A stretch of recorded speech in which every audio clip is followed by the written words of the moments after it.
If you need less time for any reason, let me know. Oh, yeah, no, that's fine. Yeah. Welcome to the Church of Mabus radio show. It's Friday night. It's 7:04 p.m. Central Time, and got Jay McNicholas here with us. Jay's rocking it. He's conscious. It's always good. 20 degrees up here. You can't sleep in this 20 degrees. It's cold down in Florida, too. It's cold and wet. Like, gross outside. Just like this cold, wet. Ugh. We got Carter Buschardt with us here tonight. The third time we're doing a trilogy, and then we're going to fly him in again for some prequels in the future. So he's at the trilogy.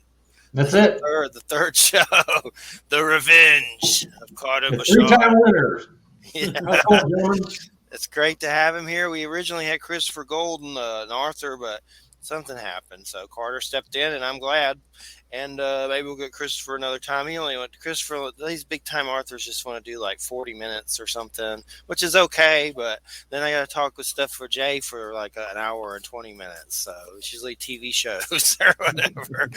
I know I tried to get Anne Rice once. She passed away. That's another one that sucks. I've always loved her books, but she wanted to do like 15 minutes. And I didn't do it. It's like you can't even fart in 15 minutes. Well, you can, but 15 minutes. But anyway, no, it takes me 15 minutes to prep. I know, right? That's like Stephen King. I'll give you 5 minutes. See, I've never got a hold of him. I'd love to, but I'm sure it's short too, which maybe an hour if you're lucky. But great to have you here, Carter, and it's always a pleasure. And I know when I spoke to you, you said that you were having a lot of esoteric kind of Bigfoot stuff. What do you mean by that? Well, when I had I've had some really interesting communications with rocks and gifting. And this started when I led an expedition in 2019 in Illinois for BFRO. I went back a year later, and I went back this year. And each year something has happened. Now, when I was having the main event that started all of this with the gifting, we had an event. And at my house here, 325 miles away from where I was in Illinois, my wife saw a blue orb come flying into our bedroom, do a couple of turns, and flew into the bathroom and disappeared. This was within 5 or 10 minutes of the event that I was having, a communication event with Sasquatch down in Illinois. It was not a coincidence. I don't believe in coincidences. It just happened. It was just, at the same time, they were getting a signal here. Maybe it was for me, maybe they didn't know I was gone, but it was going on in Illinois and it went on here. Now, she saw this orb in the room, but she also saw it in the mirror. So it wasn't like a car going by our bedroom window. She saw it in the mirror. So she saw it, and then she saw the reflection over here. So she saw it in two different places at the same time. So it wasn't like a hallucination. And ever since then, we've had knocks on our door, disembodied voices. Something pulled a pillow out from underneath my wife's head one night while she was sleeping. Something had lifted me up, and like a bunch of little hands had gone under my legs and was carrying me off the side of the bed. And I looked over at my wife, said, are you looking at this? Do you see this? And she just said nothing. She was awake, but she said nothing. She was like in a trance or something. It was just bizarre. So that kind of stuff has just been happening in the last year and a half, 2 years, since 2019, October 2019. Odd stuff, coat hangers rattling in my office closet here, and there's nobody here, there's no vents. It's just strangeness, and I equate it to my Sasquatch research, because whenever I had this event, this is when it all started, and it's continued. And I've gone back to Illinois twice, and I've had continuation of the gifting event that I had that started all this. Some of it you can kind of, write off and blow off and go, well, that was something that was, somebody knocked on the front door. We just thought it was. But we're laying in bed one afternoon, and clears the bell. Nothing but a knock on our door, and there's nobody there. Of course, there's nobody here. We just live alone. So anyway, uh, yeah, it's bizarre, and I can't really explain it other than I believe it's associated with what I had going on. And so, and that triangular craft I showed you, that was from a gentleman that called me 3 weeks ago. And he had seen me on a podcast, and he he was in the military, and part of his job in the military was to disinform, misinform the enlisted men who were watching radar screens, and they were watching the Tic Tac stuff. He was around for the Tic Tac stuff, and part of his job was to adjust the screens so they could not see what else was going on in the background. The screens had static controls where you could fix the contrast and brightness, and they were to be left alone. Well, there was things that were going on that were being recorded elsewhere that these enlisted guys could not see, but they could see the Tic Tacs, and he was there for all that. And so that was part of his gig. And then when he left the military, he got into law enforcement. He left law enforcement. He had to retire doing an on-the-job injury, not a gunshot, but just on-the-job injury. He couldn't do his job as a cop anymore. So he's back working for the government in another unspecified area. But that drawing I showed you, they had a Sasquatch slap the house 3 times. Like I said, there's 3 people lived there, his wife, himself, and his son. They had glyphs left on the ground, and one of these glyphs, for the listeners who don't know what a glyph is just a structure, twigs or branches laid on the ground in certain shapes. It's a communication device. It's triangle shapes and stuff like that. Anyway, he had a glyph laid on the ground, many of them, but one of them had 3 planets in it, 3 rocks was what it was. I think 2 rocks and an acorn is what was in it. The drawing he made for me showed Earth, Saturn, and Venus. This came to him in his head for about 2 months every night after that slap. He would see it, and it was a craft, and he was flying through space. And then the craft would get further away from where he was, and it would kind of turn up anyway. But he saw this stuff, and this was all going on. I'm getting these kind of reports now for my books, because I'm going after the people that are having these incredible events that are off the charts, not your road crossings, but I'm talking about paranormal, quantum type events that are inexplicable by conventional means, and they're coming through the woodwork. I mean, I can't. The phone rings once a week at least with something that just blows your mind. It's awesome. These people don't have a voice because people laugh at them. They're ridiculed and scorned because you saw what he said, what he did. Come on, you know how it is. It's an interesting picture. It's the black triangle you shared with Saturn and the planets in it. Yeah, I'll stick it back up. And at one point, I've had triangle encounters several times in my life. One time I was with a friend of mine, Greg Gordy, when I was younger, 20s or somewhere you were about then, 1996, somewhere around then. I lose count of the time and year. But I remember a Marilyn Manson concert, which was insane and scary at the same time, but it was around that time. And I saw some triangle craft over power lines in the country, and they were just parked there, and a golden ball came out of them towards us. And I don't really remember much else, but I've asked him about it later, and he don't remember a damn thing. And I know he was there right next to me, and I saw it. But I have a lot of weird ones like that to where you wonder, like, did they take me? But I don't really know if they did. But I've had some weird ones where they've been over the house, and it seems like they're there because of, I've even had friends say, they're there because of you, Jeffrey. And that just freaks you out more. But I've wondered if I've been taken, but I really don't know. If I have, I don't remember a damn thing. But I have seen some weird beings a few times too. But I don't ever remember being naked in a UFO or anything weird like that or anything like that. If so, it's some weird suppressed crap that is buried deep that got Well, my. you can try some regression hypnosis, and Regression that unlocks hypnosis. some stuff for me. And speaking of being taken, you know, and that's a very interesting story. If you want me to tell it, or we can move on.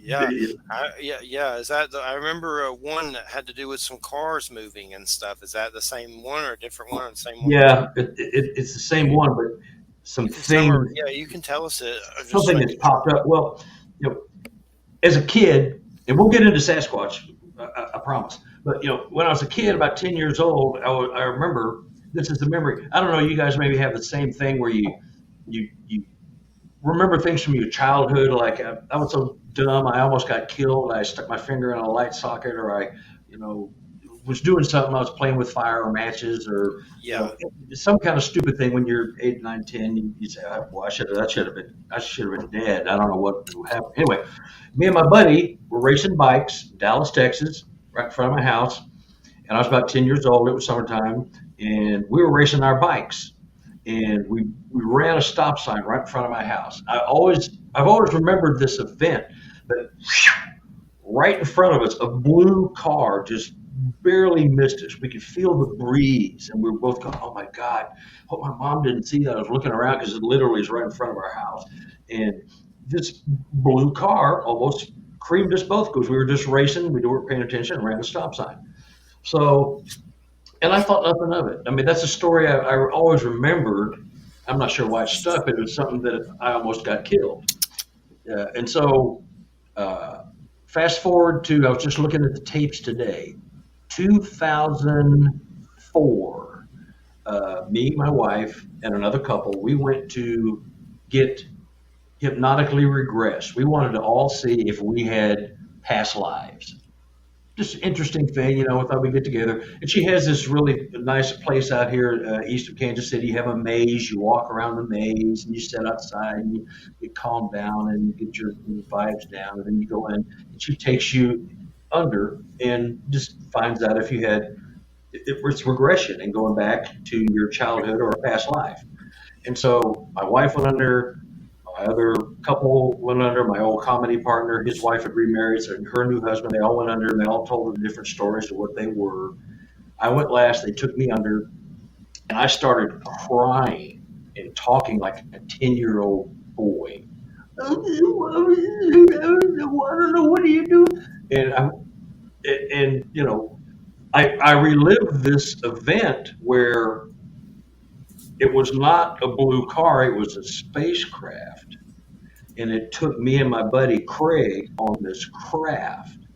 Now, I went under 4 times. You familiar with Dolores Cannon? She's a world famous regressionist. Yes.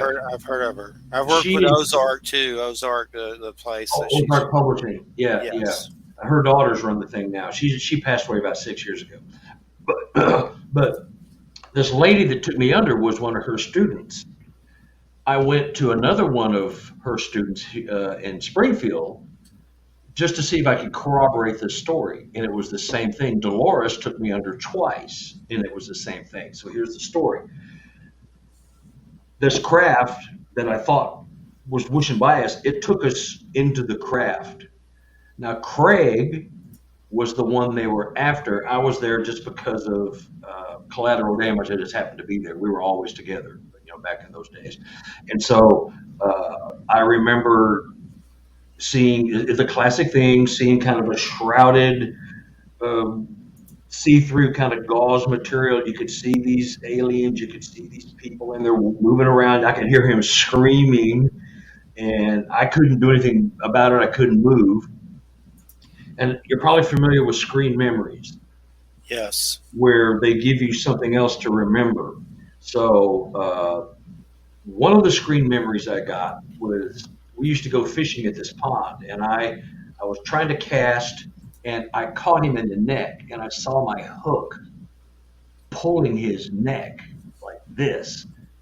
And that never happened. I mean, if I'm fishing, he was screaming bloody murder. And what I think that was a memory for was them doing something to him. The second screen memory I had was a funeral buggy, a horse-drawn funeral buggy, very nice, very ornate with the brass lamps, and it was leather clad, had a nice canopy on it. It was a beautiful thing, and it was on this dike that used to be at this pond where we always went fishing. Well, that just showed up one day. We never ever saw anything like that, but it was there, and that was my screen memory. So the car, the fish hook, and the funeral buggy were screen memories for other things that were going on. Huh. So after I went under with this first lady, screen memories. Yeah, screen memories. You look them up, and so the Greys have the big eyes and stuff like that. So they'll have you remember like an owl or a deer or something with big eyes. And so if you thought you had a weird dream, well, that's weird. Oh, it's a deer. Oh, I must have seen a deer. And that's how they manipulate your brain to make you think you saw something else. Look it up. It's really cool stuff. So anyway, 2 days after this, this lady hypnotizes me, and I'm just crying and telling all these stories. And everyone's going, they're talking about being a priest in the Phoenician days, and a fisherman on a fishing boat in the North Atlantic in the 20s, and all these are the past lives. And I'm sitting here crying like a 10-year-old kid. Oh, I want my mommy. Everyone was just like, what's going on? And so 2 days after that, I wake up in the morning, and I come in and I draw a reptilian, which is not in my repertoire normally, but I drew this reptilian. I scanned it, emailed it to her, and she basically told me, I can't deal with this. Don't call me again. I can't deal with this. Now, 2 weeks ago, I'm cleaning out, and I've lost that drawing. I cannot find it to save my life. But 2 weeks ago, I get on this cleaning binge where I want to go clean out all my. I used to be a songwriter, so I used to write a lot of songs. I did scribbles and artwork and stuff like that. And I'm going through my old notebooks from like 70s, 1970. I haven't seen some of this stuff since 1970. And there is a drawing of a reptilian. Nice. I completely don't even remember drawing it. I would write a song. I wrote a lot of songs and stuff. In my rock and roll days, and every now and then, if I had something floating around in my head, I'd draw a drawing to kind of go with it, just as a companion piece. Just for me. I mean, I'm not an artist by any means, but I found that, and I was showing my wife my songs. I was just flipping through this old notebook, what I hadn't seen in 30 years, 40 years, and she goes, "Wait, go back." I went back, and she goes, "That's a reptilian. That's almost identical to what you drew in 2004 or 6, whatever it was." And this was like in my 20. I was 25. I'm 70 now. So that's how long ago. So it's like, if that doesn't come full circle, because there was nothing on this page to commemorate me wanting to draw a reptilian, but it was a regular human head with scales, and it was almost closest to the one that I drew and sent to the hypnotist. Interesting. Crazy. It just and I'm kind of getting chills when I talk about it now, because it's like I forgot about the drawing, and I forgot about that memory was of me riding my bike. It had nothing to do with UFOs until I went under, and I was under to find out what my past lives were. And so I went under 4 times twice with Dolores, once with another one of her students, once with this lady. And she freaked out, did not want to talk to me ever again. She said, I can't handle this. Just don't contact me. Just because of the reptilian? Yeah. Well, Dolores, that's pretty big time. I mean, how did that go? I mean, that went well. And she told me what Dolores told me. See, I've got 2 I have like 8 tapes. I've got 2 sessions with Dolores, 2 tapes each, and I've got one with the woman we went to for the past life regression, and one from another student who was down in Springfield. And so Dolores basically just told me, well, you're not supposed to know yet. You're not supposed to know what happened.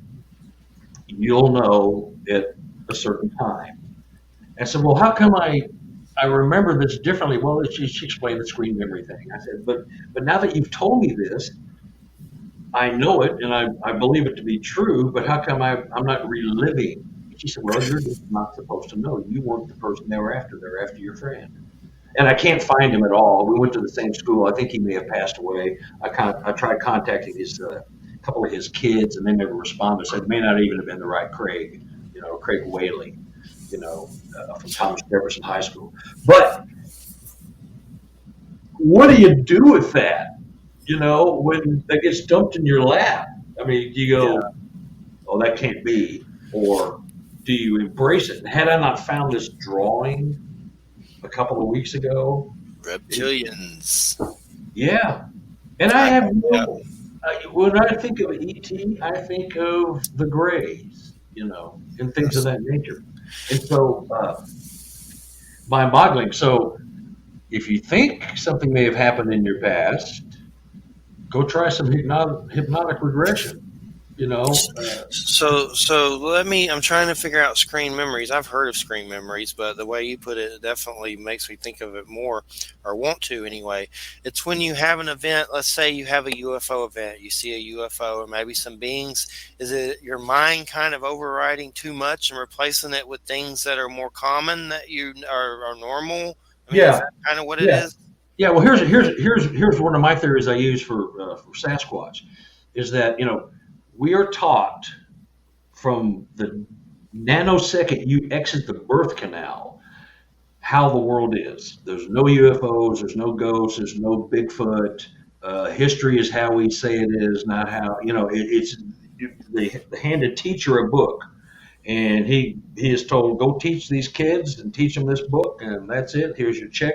Thank you very much. Keep on going. So we've been told how the world works. So, and so your mind, when you see a Sasquatch or a UFO or anything you just can't comprehend, it's going to fill in the blanks with something. Well, that can't be a ghost. It has to be fog with an owl looking through in its eyes. I mean, your mind will fill in the blanks and explain away what you saw with something else that you know to be true and is not threatening. Now the screen memories supposedly are put in your head by the ETs to make you specifically forget specific things. Anytime you think you saw a UFO, missing time, anything like that, it's going to fill in a blank for something else. Trippy stuff make you trip out thinking about that stuff too much. Yeah, no, it does. It does. It's just, and I got to turn my phone off here. Sorry, somebody. It's fine. One of my weirdest, I may have told you this one before, I don't remember, but one of my weirdest UFO things was in Lynn Haven, Florida. I was walking down the road, just taking a walk around the neighborhood, and this big orange rusty ball just floated across the sky. And nothing was connected to it. There was no chain. There was no helicopter. There was no crane. It was just like a big, weird, rusty, orange, heavy ball. Mm-hmm. And that's one of my weirdest ones. And I always wonder what the hell was in there.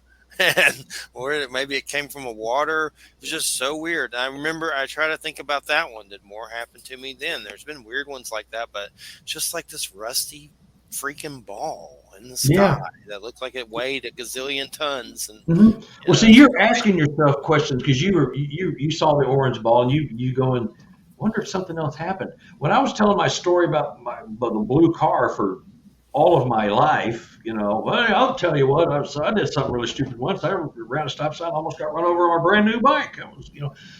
I had no connection with that to any kind of UFO or anything until I was regressed and it just kind of blurted out. So if you have questions, a good hypnotist, you don't want to tell them what you're looking for. You just say, I have a memory from my childhood I'd like to revisit and see if what I think happened. And just leave it at that because, there are charlatans out there. You got to find the right one, Yeah, you got to be careful. Any psychics or good psychics, they could probably recommend a regression hypnotist that can, help out with that kind of stuff.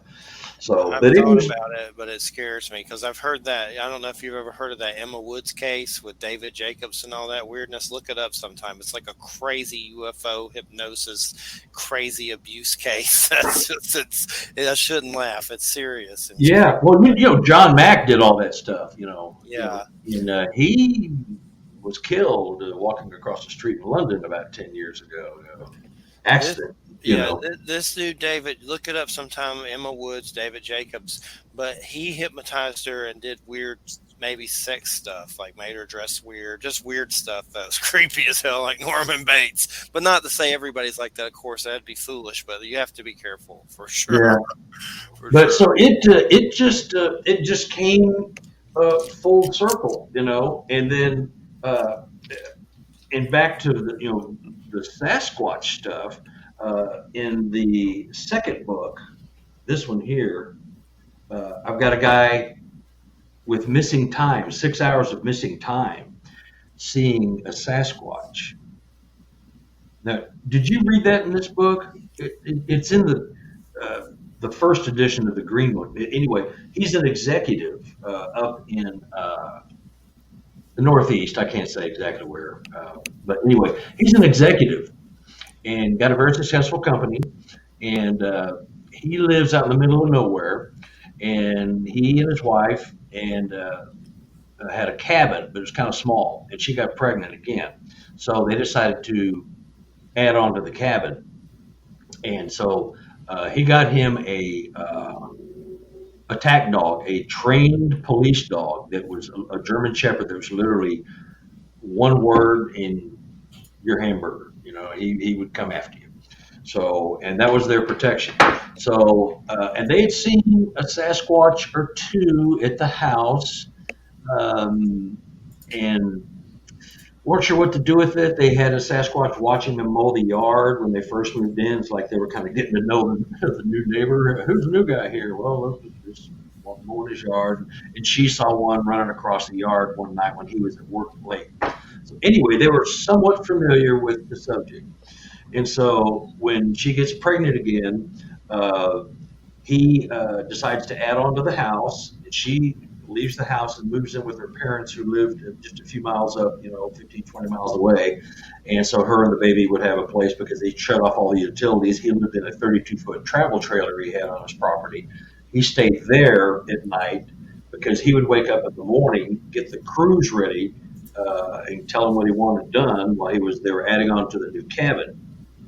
And then when he'd go to work, then he'd come back home and help put the tools away and go to bed and crawl in the trailer and go to bed. So anyway, one night he's out there and it's about 9:30, 10 o'clock, and he hears something. The dog alerts to something, and I'll keep the story short, but they look out and he sees a Sasquatch about 50 yards away from him. And it just starts walking toward him. Not threatening, but it was walking at him at a leisurely pace, but at a steady pace that was just getting closer and closer and closer. And the dog just sat there. He gave him the command, and the dog did nothing. It just sat. It sat like it was in a trance. It literally was sitting and hugging his leg. It was right next to his leg, almost leaning on him. And so he went, holy crap, we got to do something. So he grabbed a few tools, threw them back in the cabin, and then they ran to the travel trailer. And he didn't have a gun. He left his gun in the house. So he's scrambling around the travel trailer. All he can find is a big butcher knife. And so by that time, he sees this creature, and it's walking around the house. It's looking in the windows. It's trying the door. It's kind of shaking the trailer, but it's not doing anything overt other than that. And he freaks. He goes. Him and the dog go into the bathroom, and a bathroom trailer is big enough for like one person.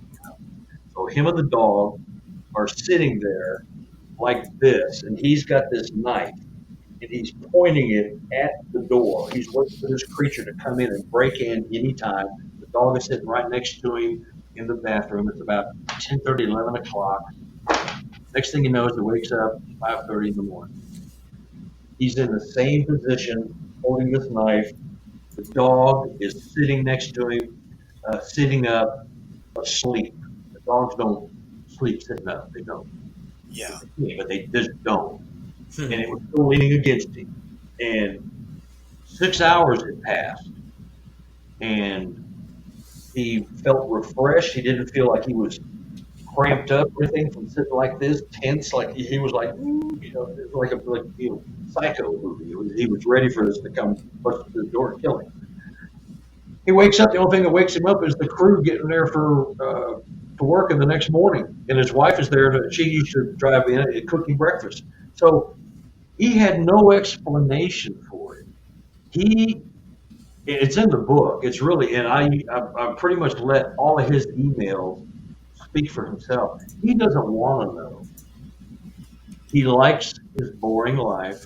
He's an executive. Does very well. Has his own company. It's a tech company of some kind. And I don't want to know what happened. I know something, but there I was, and he didn't tell his wife until the house was finished. He didn't tell her for 6, 8 months, a year, because he just didn't want to alarm her. They had a brand new baby coming. He didn't want to freak her out about that, so he didn't say anything until the kid was born. But there's missing time. I suggested, I said, Josh, go get hypnotized. You'll drive yourself crazy wondering and putting it off rather than just doing it and finding what is it you're going to find out. Because he doesn't want to find out maybe he was taking implants or worse. They did whatever they do, when they take it out. He just didn't want to find out. But it was Bigfoot. So there's that Bigfoot UFO connection that a lot of people are trying to make. And there are stories that make a lot of sense. You can't explain it, but you go, well, they see a UFO and they see a Sasquatch coming out of it. Or they'll see a UFO right after a sighting or right before a sighting, or they'll see an orb right before or after a sighting. It's just, I'm hearing stories like that. You're not going to hear stuff like that on BFRO. They don't put anything out there that's even left or center by it. They just won't. So, crazy stuff. And I talk to these people. I say, just tell me your story. I'm not going to laugh at you or make fun. I want because I can probably tell you what happened. If I can't tell you, I'll tell you I can't tell you. But it all sounds legitimate, and there is something going on. There is an awakening, or people are coming forward with these tales that aren't road crossings or Sasquatch was watching me fish across the river. I looked up and there was one. Those are fascinating stories, of course, but I'm getting into the esoteric, stuff where they're reaching through a wall and knocking somebody out with a touch to your forehead and that kind of stuff. Sasquatch story. I mean, some of the things, mind speak and the locomotion and some of the things that won't make the daily news. I'm collecting them, and I've got this guy that I've showed you with that triangle. He came out of nowhere. He reached out because he heard another podcast. He goes, I need to talk to somebody. So, and this is a government trained guy, a military guy who was ordered or trained to disinform some of his military people so they would not know what was going on these screens, because he was monitoring the screens and he could adjust the contrast and the static and all that. So you would only see what they wanted you to see, because if you give them a completely clear picture and pull back, there'd be all kinds of stuff going on. They just were not allowed to see that. So, there's stuff going on, guys. It's just bizarre, and this guy, and he's a military guy and a cop, and back in the military, or back in the government service, not the military, but he was looking at me like he was looking me in the eye, and he was waiting for me to blink or flinch or snicker or something. I said, I can't do that. I believe what you're telling me. Military, cops, pilots, they're some of the best witnesses you can ask for, because they're just the facts, man. And they pass the evidence on to the court systems or military to do what they want to with it. But they, and they're sworn to secrecy, NDAs, and all that kind of stuff. So my world just got a whole lot crazier when I wrote my first book. I thought, well, I'm just going to share some reports and some insights and how they can count, how they do count people. Sometimes they communicate amongst themselves how many people are in the forest. And it just got more bizarre, more bizarre, more bizarre, more left and center. And Ron Moorhead had made some commentary in my first book, and it was greatly appreciated. He's having the same things, and it's just it's exploding, It's definitely fascinating, and I mean, as far as what is your breakdown of the Bigfoot UFO situation? I mean, I know there's many theories, but what do you think? What do you think their involvement is? I'm starting to think there's some kind of connection, but I can't place it. And I've had a couple of people who have told me, well, I saw a Sasquatch coming out of a spacecraft. Well, if you buy into the theory, it's not really a theory. If you talk to enough people, what's really going on, that they're abducting humans and doing whatever with them, impregnating women and taking the fetuses out after a 4.5 month gestation versus 9 months, and then reintroducing them later. This is your child that you were carrying. And the women know it, but they just think they lost the child and it goes away. So anyway, if you buy into that, humans are being taken aboard these craft and experimented DNA manipulation, DNA gathering for hybrid work, then I can't say no. And maybe the Sasquatch coming out of a craft is one that was abducted and taken for work and being dropped back on. So someone sees it coming out of a craft. I'm trying to picture a Sasquatch piloting a craft, and if I base it on appearances, I'm going, no, I draw a line. But I can't draw a line because you start hearing it from reliable people that aren't jerking you around. You go, well, where do I pigeonhole this? I can't put it away anywhere because there's just enough people that bringing that up, and they don't want their names out. They don't want their location, identity, nothing. They don't want any money. They just want to tell their story and get it out. And I don't care if you don't believe me, that kind of stuff. But this is what happened. And so that's their reality, And so I can't say I can't say that the ETs and the Sasquatch aren't connected somehow. I think the Sasquatch have definitely been here much, much longer than we are. They're more advanced than we are. If you get into the intelligence and the things that they can do or allegedly can do, it's off the charts. They leave us in the dust. They've been here tens of thousands of years longer than we have, in my opinion. You go back with the Native Americans and the relationships they've had with the Native Americans for tens of thousands of years, generation after generation, dozens of generations. What do you do with all that? And so there's something going on. There is something going on, and that gets into another book. Everything You Know Is Wrong by Lloyd Pye, about where the Sasquatch really came from and everything. And it upsets the apple cart so much, but that's why I did probably 35 podcasts last year, because they're coming out of the woodwork. They're going, I want to tell my story. I want to tell you what happened. And I'm putting it in books. There's 2 versions of each book, and I'm not even trying to write another one. And people are dumping stuff in my lap.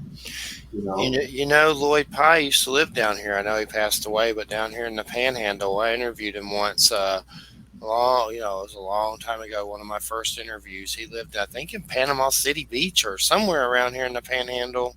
Yeah. And that's where I'm at now. So that was one of my first interviews, Lloyd Pye. He's a fascinating guy. That everything you know is wrong, and then everything else you know is wrong or wrong too. There's a first and second version. But if you talk to Lloyd Pye and read that last book where it talks about the Anunnaki and how their planet, Narubu, which is the 10th planet, he talks about that in great detail, was losing their atmosphere. Their planet was slowly being poisoned. And they came to the planet Earth to mine for gold because pulverized gold plugs up the holes in the atmosphere on their planet. Did you get into any of that with the Sumerians? Yeah, Sitchin and all that. I'm familiar with a lot of it. And I've always wondered if the Bigfoots were like the slave race made to mine the gold or something. Just something I've thought about. I don't know if that's true or not, but well, Pi insinuated, and the Sumerians is from deciphering the gold cylinders that they had, that the Sasquatch were here already. They manipulated their DNA with the Anunnaki DNA to get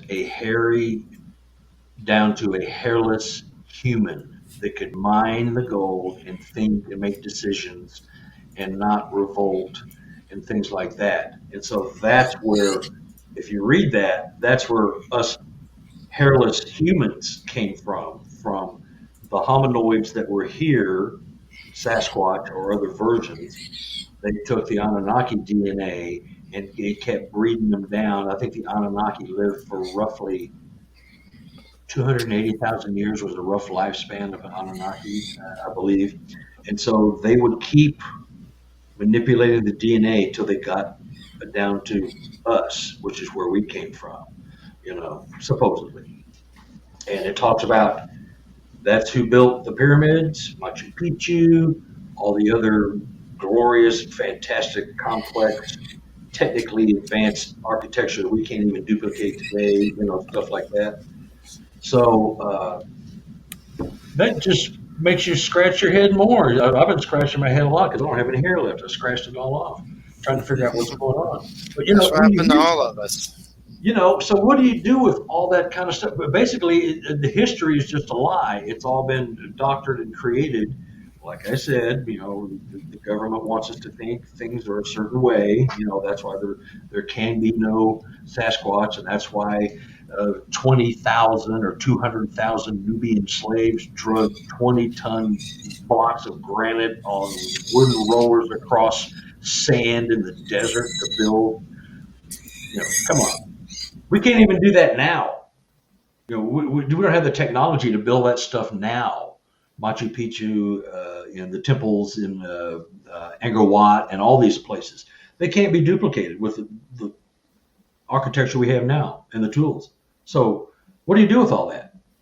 And it's all been swept under the rug. Government has a certain story they want to tell you, And I just ended up in the Bigfoot world because that's where I started with, BFRO, and I've led 4 expeditions, and I just got into that, and I saw one vanish, and that changed it all for me.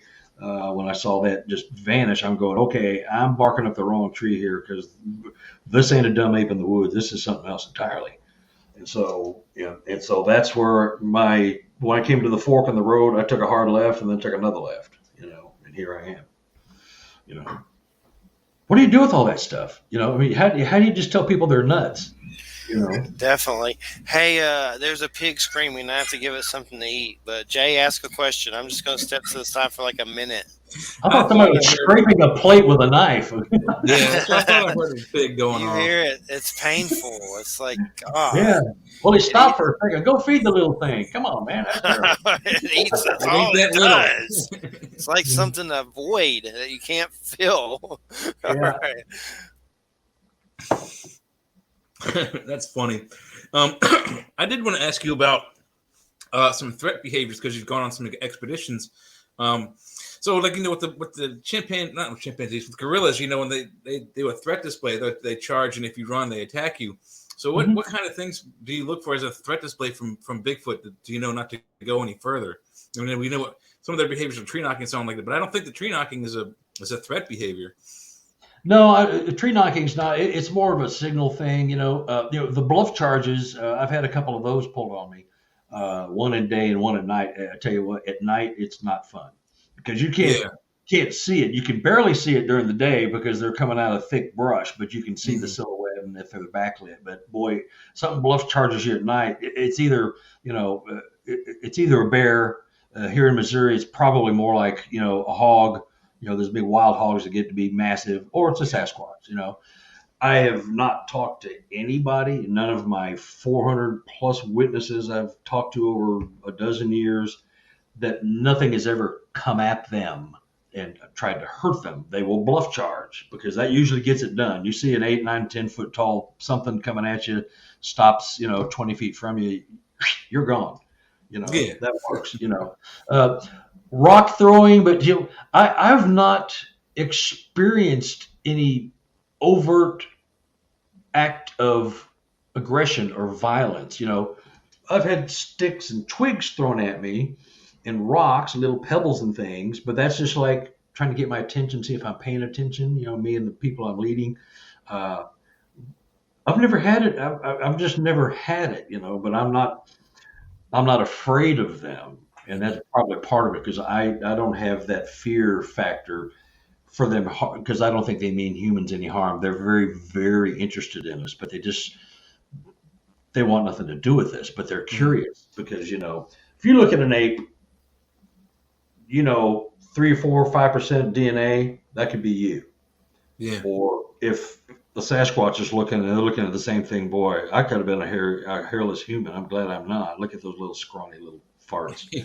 Can't even see at night, So, but they do things, and if there's a child or a juvenile around, it gets a little bit more aggressive, a lot of growling and snarling.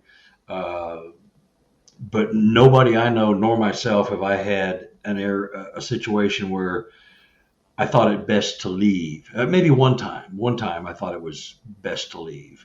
That's because I had an idiot with me leading an expedition, and this girl was changing her outfits and FaceTiming and look at me, Mr. Squatchy, this stupid stuff. And I'm going, come on, And we got into a situation, and I thought, well, if someone's going to do something stupid, it's going to be this woman. So I turned around and took everybody back away from the situation. We'd already had, as they all told me, we already got our money's worth. We're good. We're good. Let's go back. We'll go back to camp. So, but that's the only time I really felt where I needed to get somebody out there, but I didn't feel threatened, but I figured she would panic and run, and it was pitch dark at night. We'd never see her again. She'd jump off a cliff. She'd never know it. So. Yeah, I mean, it doesn't seem that they have a whole lot of threatening behaviors. There's a few stories here and there of people being abducted. Like the one gentleman in like the 50s or 40s, they grabbed him up in his sleeping bag and just dragged him over to their camp and hung out with them for a day. Awesome. So and then the rock throwing, it seems I haven't experienced rock throwing, but I have seen it. Like on some of the TV shows, particularly Matt Moneymaker's show, and then the rocks just kind of thud. It's just like thunk. It doesn't seem like it was thrown with any legitimate force. It's more like hey, toss it back kind of thing. Mm-hmm. Because if the rock was a threat display, I think it would have probably hit someone in the head. Maybe not to kill, but at least a painful warning. Go away. If they want to hit you, they can, and believe. Yeah, that's what I'm saying. Yeah, day or night, they can take you out if they want to. But why do it? Now, I had an expedition I was leading. It was in Missouri, 2014, 15, 16. Johnson Shut-ins is the name of this area camp, and I had a skeptic next to me and a woman who was kind of on the fence, and she was on the other side of me, and there's about 12, 13 people, and it was at night, and rain was coming in. We're about ready to go, and we're trying to get everybody up. So we're all standing along this trail, and one of my more experienced partners was at the very last person. He saw one run across the trail, like it circled around us and went back behind. We were heading one way, and it was coming the other way. It was coming back behind us to make sure we left the forest. Well, then we stopped because we heard a bunch of noise in this brush, and it was probably 25, 30 feet in front of us. And a rock came flying out, and it landed right between me and Mr. Skeptic. And he looked at me, and I looked at him. I said, "What do you think?" Throw it. No, I was standing right next to him. I said, "What do you think?" And the woman on the other side of me, Mary, she went, "Oh my God!" And it was at night, and and that creature could have hit us, but you could hear it coming through the brush. you could hear this rock coming, click, click, click, click, hitting a couple things on the way, and it landed literally right. It was a perfect shot. I couldn't have dropped a rock, and it was a good size. It was a little cantaloupe size, odd shaped. It wasn't perfectly round, but it was a big. If we would have hit somebody, it would have hurt somebody really bad. So that was just getting our attention, and it was wanting us to leave. It was asking us gently to leave because they'd started a bunch of crap where we were going, and they didn't want us there. So we went ahead and left back, and it was starting to rain. It was getting really nasty outside, and it was time to go anyway because it was going to be a bad storm. We're going to be caught out in the middle of nowhere, and there's flash flooding at this place. So anyway, that one, but that guy was a convert at that moment. He said, I take back everything I've said. His wife told him, he said, well, I wonder if I'm going to have anything happen. I said, well, you're paying for an adventure, aren't you? Something will happen because you're paying money. So she was very skeptical. She has since had events when her and him and their son went out camping, after I'd taken them on the expedition, they're into it big time. But they were like the biggest skeptics, and this rock, boom, it was like, I couldn't have planned that if I wanted to. It was so perfect. It was just awesome, Solid evidence. Yeah. So, but they'll take you out if they want, and but I've never been in that situation. And some people feel threatened, but it's really their fear of the unknown. Mm-hmm. And I get it because what if it is a bear? Or what if it is a guy in a ghillie suit that's trying to do harm to somebody? I mean, there are things, what if it's a Mothman or a dog man or something? I mean, there are things we just don't know. So you can't disavow it, but there's some bizarre stuff going on out there. So, I think they will hurt you. Like you mentioned, the Albert Osman, he felt it was pretty sure that he was taken away to maybe be with his daughter, the Sasquatch's daughter, who seemed to be very attracted to him. And he escaped by letting them eat all his snuff, and they got sick and started spitting up, and that's when he got away, that Albert Osman. And he felt like they took him like 5 or 6 miles away from where he was camped. They picked him up in a sleeping bag and just threw it over his shoulder and walked. He said it seemed like I was being carried for an hour and a half, 2 hours. Mm-hmm. Yeah. So. Yeah, and I'm sure there's somebody who's got a mathematical formula that they could probably figure out that by height and gait of the Sasquatch, how far and where they took him to. But that one was kind of scary. Jesus Pion, who's on that show, Breaking Bad, he had a story of these people, and I don't know, I don't remember what city or what state it was, but they were, it might have been even pioneer times, but they were house way out in the boonies as usual. But the Bigfoot were violent, were aggressive. They weren't kindly nudging these people to go away. They were like aggressively trying to scare them away. And then at some point, the owner of the house, he took his rifle out and he started shooting at a group of Bigfoot who had been throwing rocks at the house. And he claims that he's pretty sure he killed one of them, but he's noticed that the last two in the line of Bigfoot had picked up the one he shot and sauntered off into the woods with him. So that's kind of like the worst one I've ever heard. Yeah, the siege at Honobia was another one that happened in Oklahoma in the late 90s, mid to late 90s. I think BFRO got involved in that. And there was these Sasquatch that had been throwing rocks, beating on the house, jumping on the roof, trying to get into the house. They wanted these guys gone. Well, because they were killing all their deer. And they had, it happened out of nowhere. And they found out that why this happened was that they were growing a certain grape or fruit that is not found anywhere else. And it was attracting deer. Love this fruit, whatever it was. It's like a grape or a persimmon or some kind of strange thing, English grape. Anyway, the deer were all over this guy's property and they would just mow him down. and that's how they fed their family. They put it in freezers and sold it off and whatever. Well, these Sasquatch were over there trying to hunt the deer, and the guys they were throwing rocks at the guys trying to run them off so they could take the deer down. And that's when they started throwing rocks and logs and trying to break into the house. And they thought, sure, they shot one. They found blood, but they think maybe it was a deer they hit, not a Sasquatch. But long story, they were, I would say, violently trying to get them to leave so they could take over those deer. And it all stopped when the guy quit planting these grapes. When he quit planting whatever this fruit was. It's called the Siege of Hanobia. And it's in, what's his name? He's got a great book. It's called The Locals. It goes into great detail, and it tells you what kind of fruit it is. The Siege of Hanobia. Thomas Powell. Yeah, Tom Powell. Yeah, it's a really good book. I like that. If there's a book I read over and over, it's not even mine. I read his book because it's got some really good stories in there, really good stuff. It's from paranormal to pedestrian stuff. He spent a lot of time with the Native Americans, out in the eastern part of the western part of the country, California stuff. He interviewed a lot of people.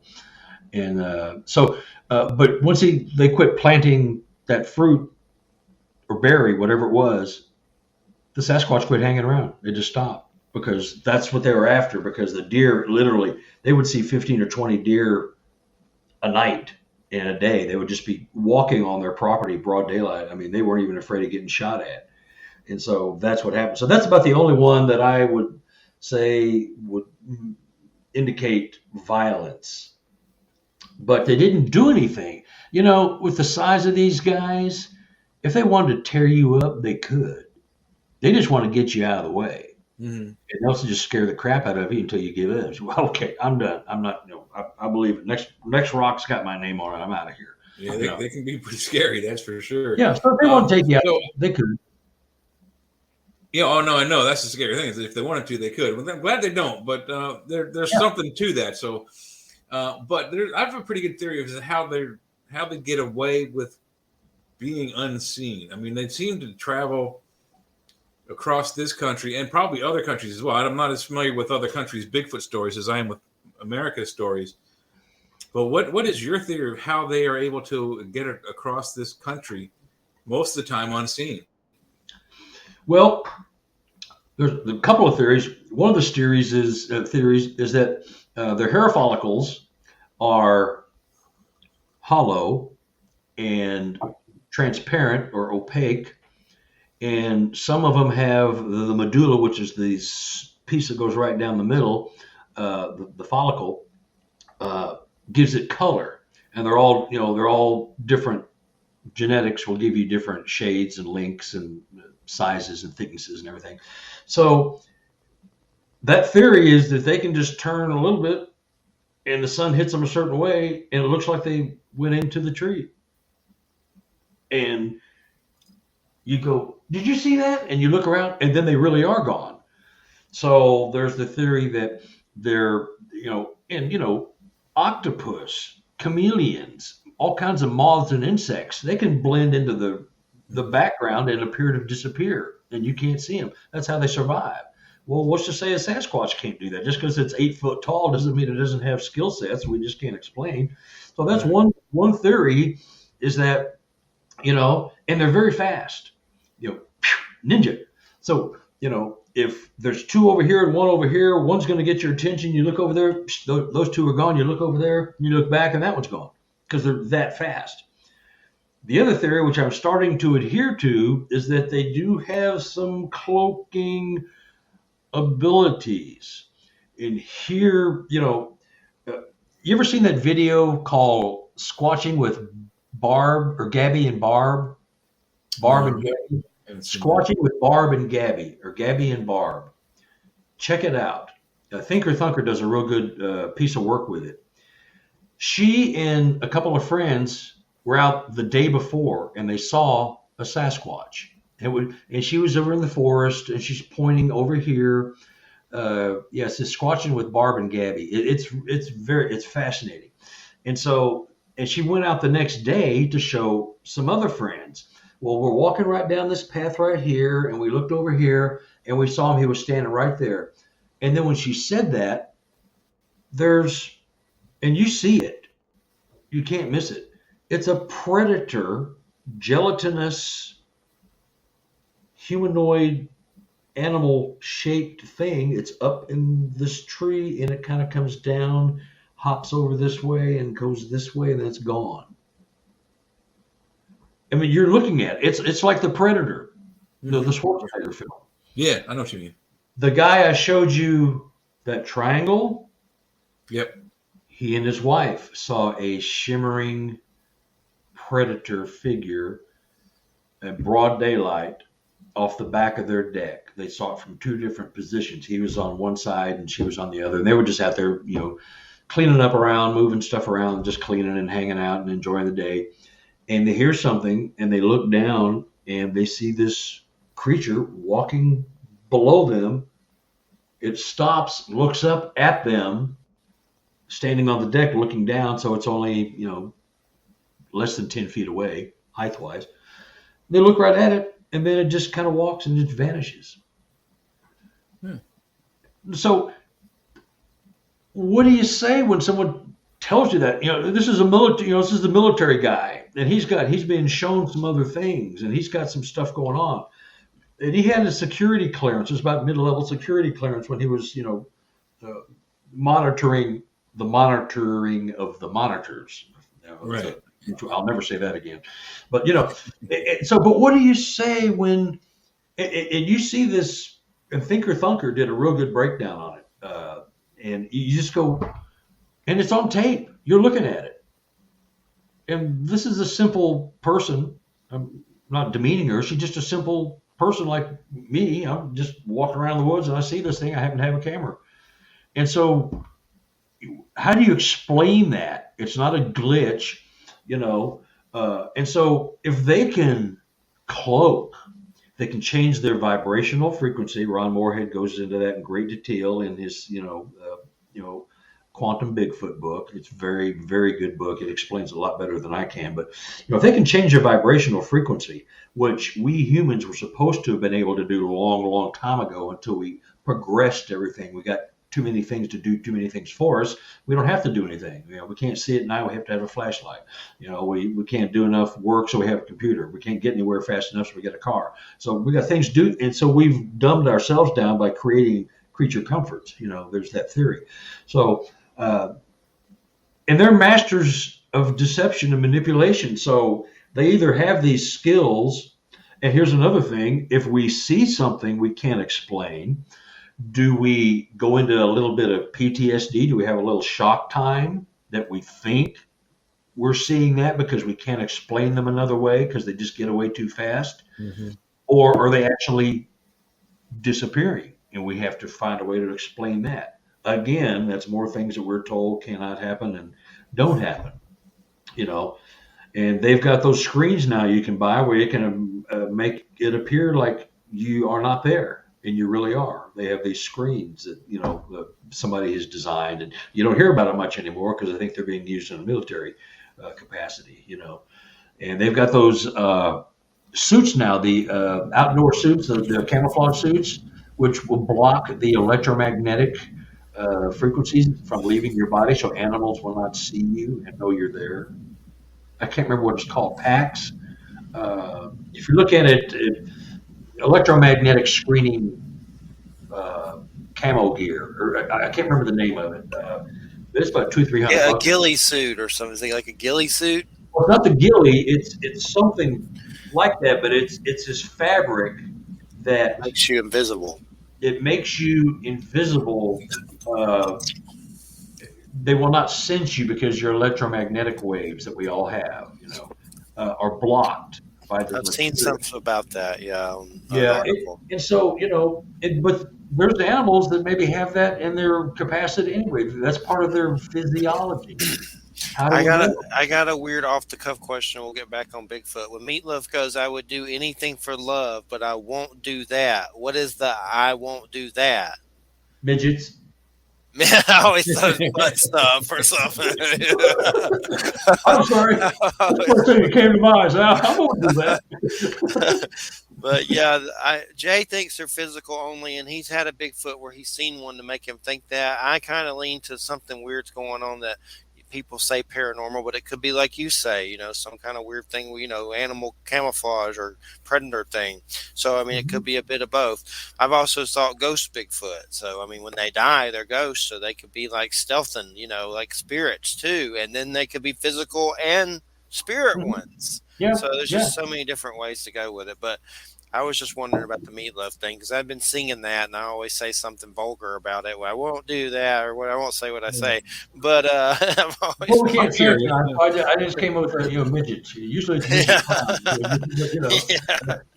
yeah. If that was offered up to me, I'd go, I can't do that. No, it's just not for me. But if they have these skill sets, awesome. Let's explain it. And I think they're here to keep us from tearing up the earth and the planet. And, they're, my guy up in Canada who's been enduring creatures for about 40 to 50 years, and he's still going through stuff. That's mind blowing. And, and that gets into a whole nother subject of, are they picking you? I think, I want to see one. Him and his dad had all kinds of stuff going on, and it's this book here.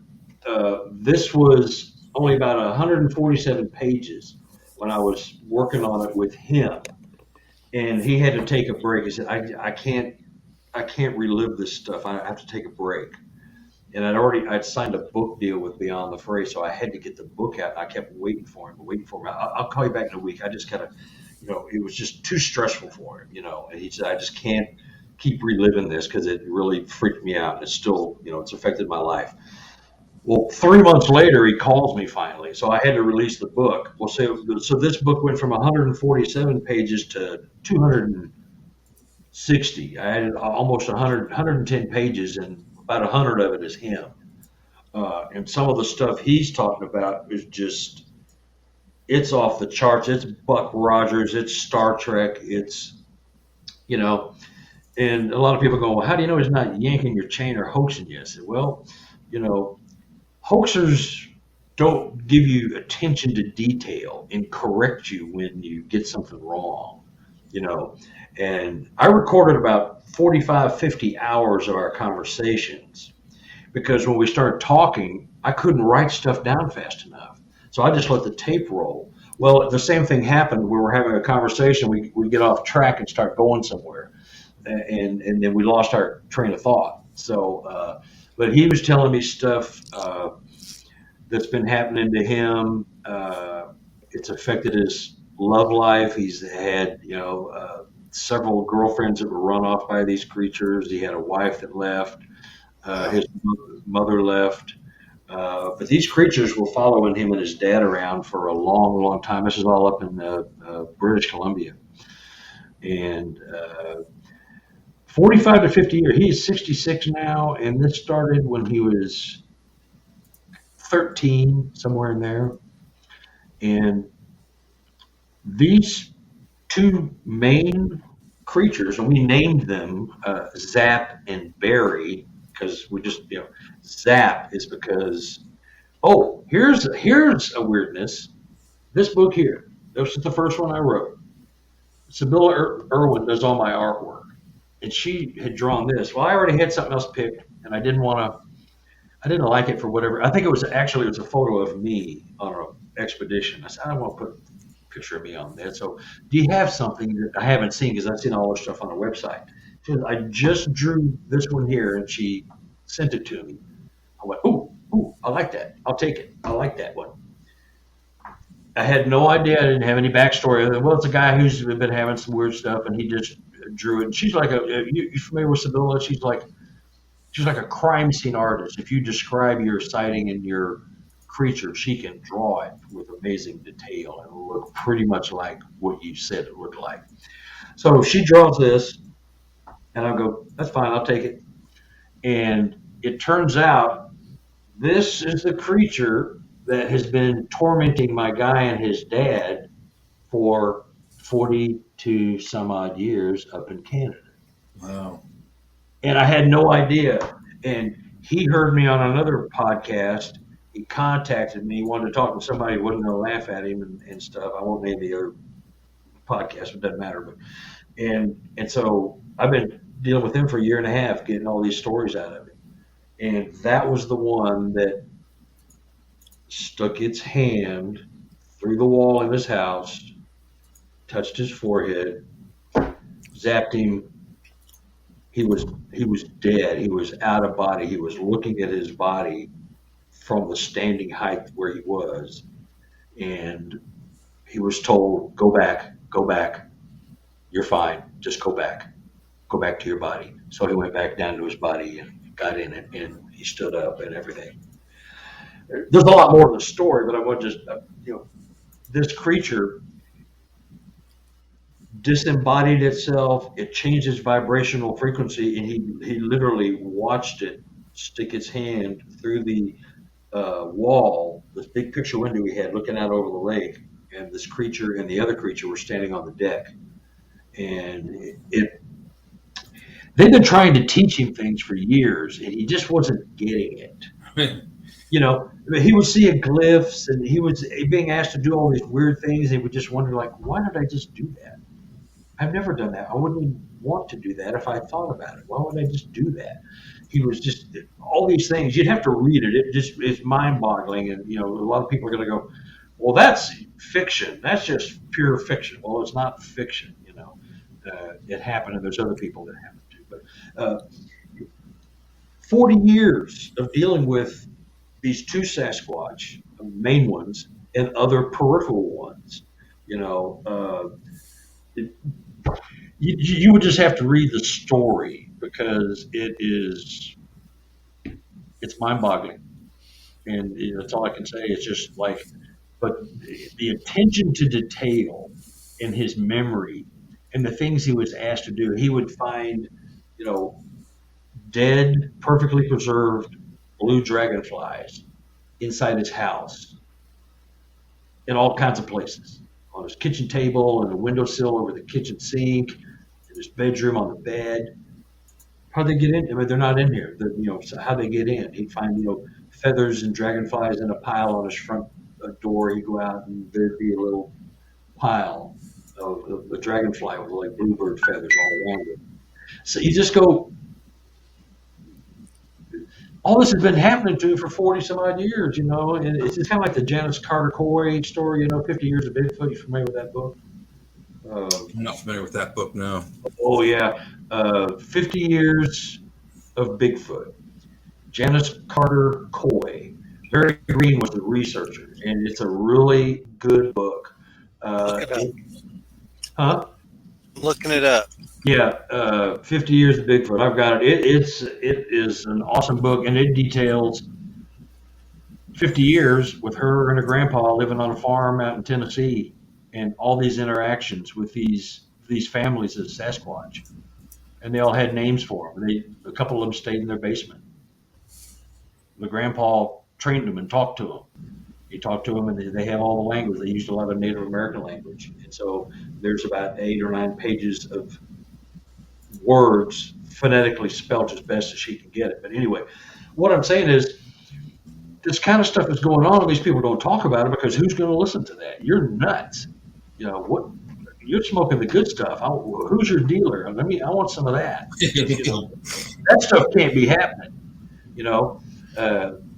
Is it Mary Green, Janice Carter Coy? Yep. Okay, it took me a minute to find it. But there's a lot of stuff that came up, but here it is. 50 Years with Bigfoot, Tennessee Chronicles of Coexistence. Oh, yeah, read that. Mary Green just died. I've got an autographed copy from her. She died 5 or 6 years ago. It was really sad to see that because we were supposed to talk because I want to get some stuff. But they've got paranormal stuff going on. They don't mention it in the book, but Janice Carter Coy and her daughter, they did a YouTube video, and I don't remember who did the interview, but they've got 2 videos that are probably an hour long, maybe a little longer in length, and they talk about a lot of the paranormal stuff. And I haven't even watched all of those videos. But if you want to get into habituation, that's the one thing that just fascinates the holy poo-poo out of me. Is I've got 4 families, 3 that I visit fairly often, once or twice a year. That's often. They have these creatures living on their farm, and they interact with them. Sometimes a lot, sometimes just a little. But I've sat on the front porch of one of my habituation families and traded hoots and whoops with the Sasquatch across the road. And this is a thing they do once or twice a week when it's the weather's nice. They'll sit on the front porch and they'll call the Sasquatch, and they'll come. You can hear them walking through the forest, boom, boom, boom, boom, boom, and then boom, just plopping themselves down, and you can hear them kind of snorting and moving around. And then they'll just throw sticks and twigs back and forth, or they'll whoop, whoop. I mean, it's what do you do? They've shown this family. They've shown them their newborn Sasquatch. Yeah. Husband walks the dog every morning at 7:00 like clockwork, and it's about 200 yards to the gate and 200 yards back, and almost 200 acres in the middle of nowhere, Arkansas. And when they get to the gate, dog does his business. He gets the mail. He goes back. When it gets to the gate, which is real close to this really big tree, every now and then the Sasquatch will just peek around, snap a twig or something, let him know it's there, and go back and do this. Then one morning he was walking, and the clan leader, the big one, was doing this, and then he backed out all the way and you couldn't see him anymore. And the mother came out, and she was holding the baby and came out and showed it, and then went back behind the tree just once. They said, that's bonding. That was cool stuff. But they've been living with these people on their property and their family before that for probably 25, 30 years. A little over, right around a generation.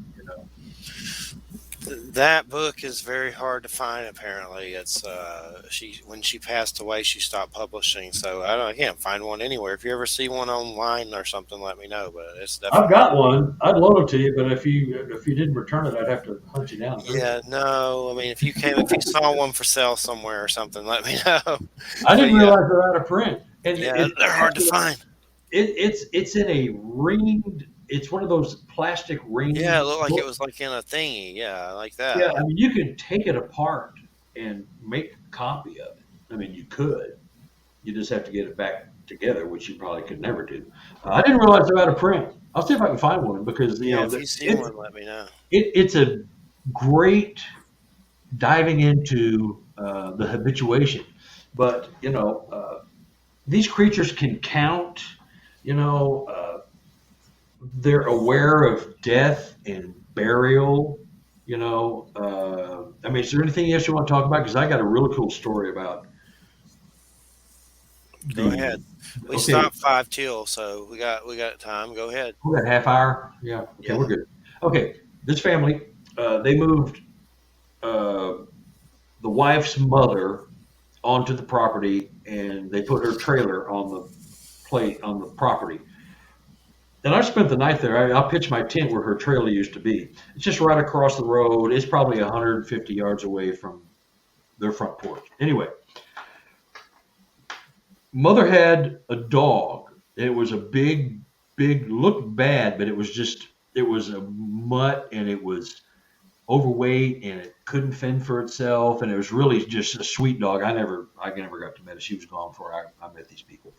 And on occasion, there was a pack of wild dogs that ran in these woods around their house. And a couple times they tried to attack the dog and kill it. They wanted to, they're a pack of wild, literally, they're feral, Well, one day she was out, and it was about 5:30 or 6, getting dusk, and this pack of dogs was out there.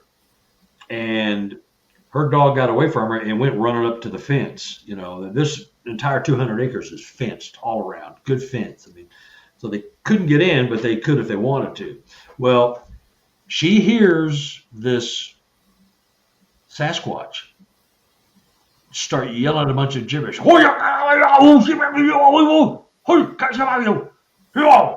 Those dogs hauled ass, and they never saw them again, ever. They never came back.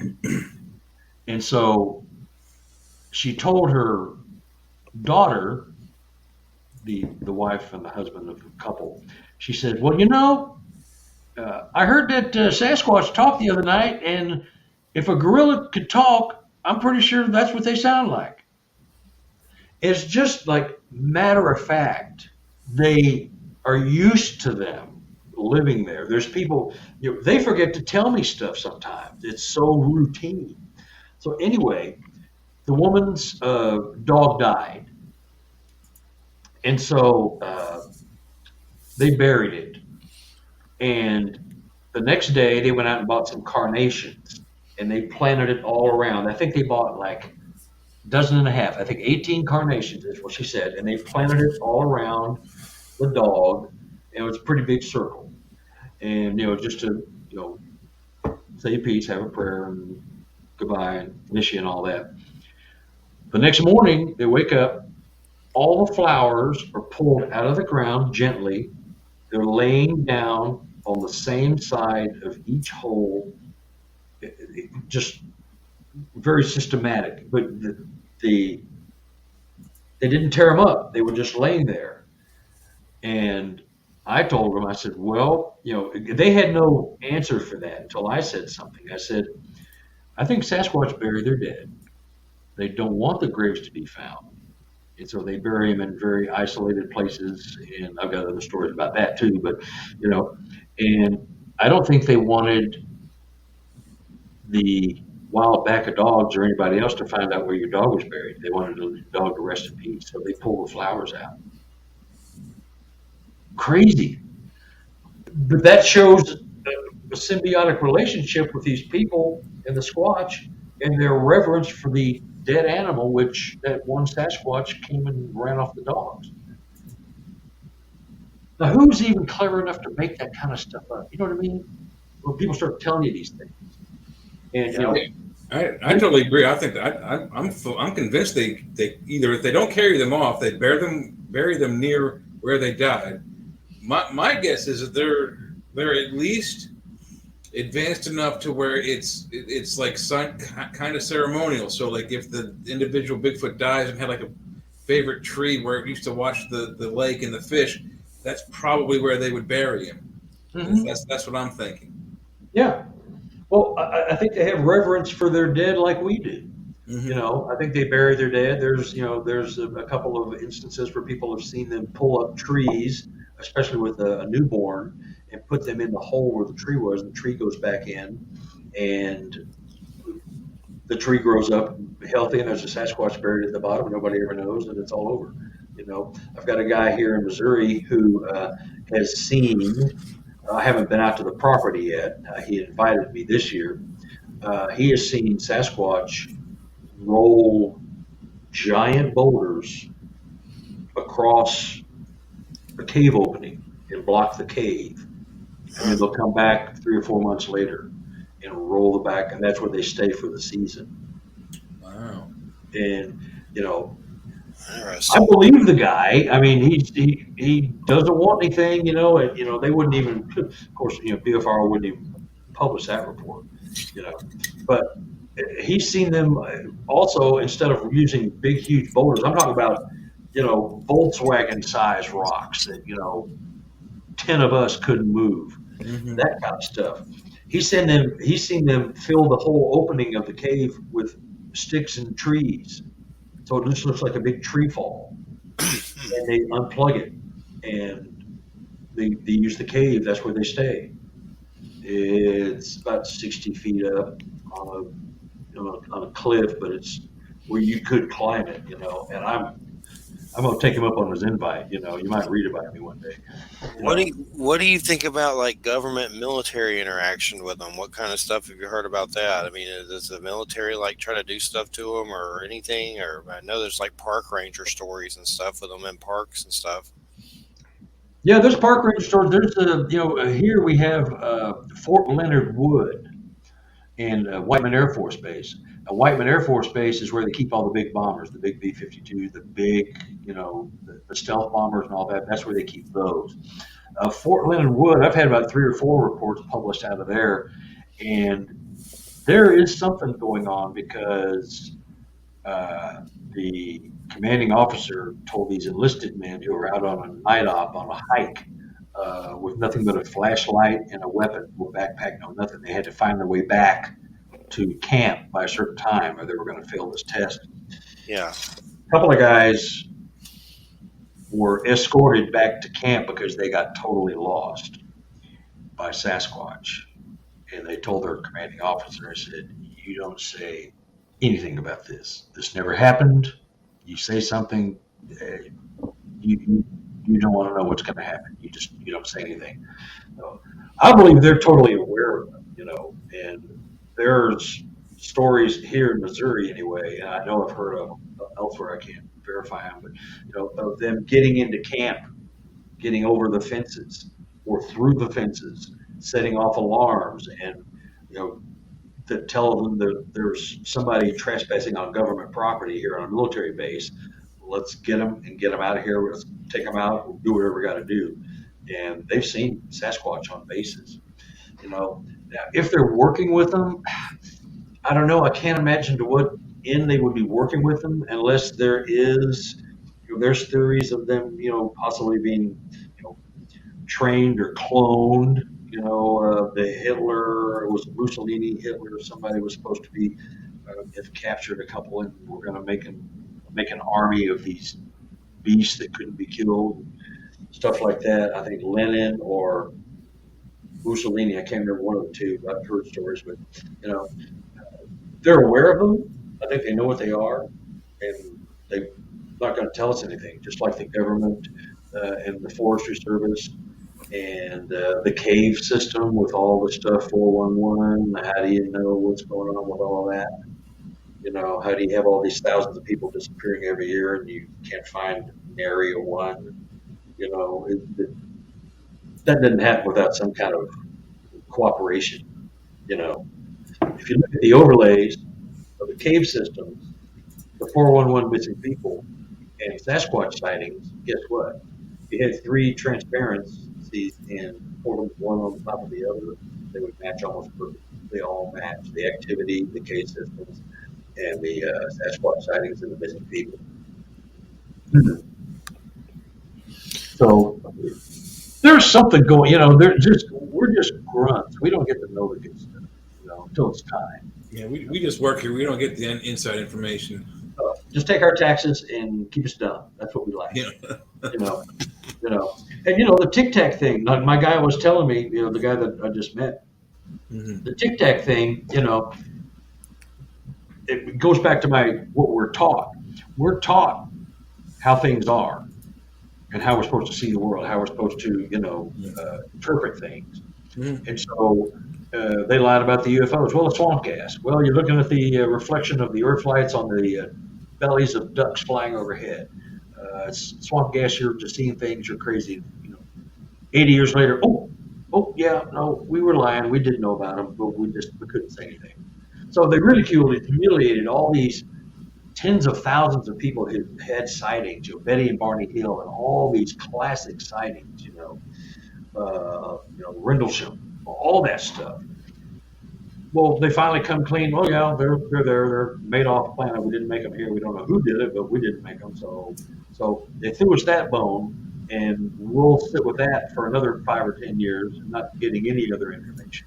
It's going to be the same with Sasquatch. I think they know they're there, and they know all about them, and and they're not going to tell us until our technology and the DNA testing is going to catch up to the point they can't lie to us much longer. And my guy in Canada, he was his tree planting group was run out of a forest by Sasquatch. Great story, just fabulous story.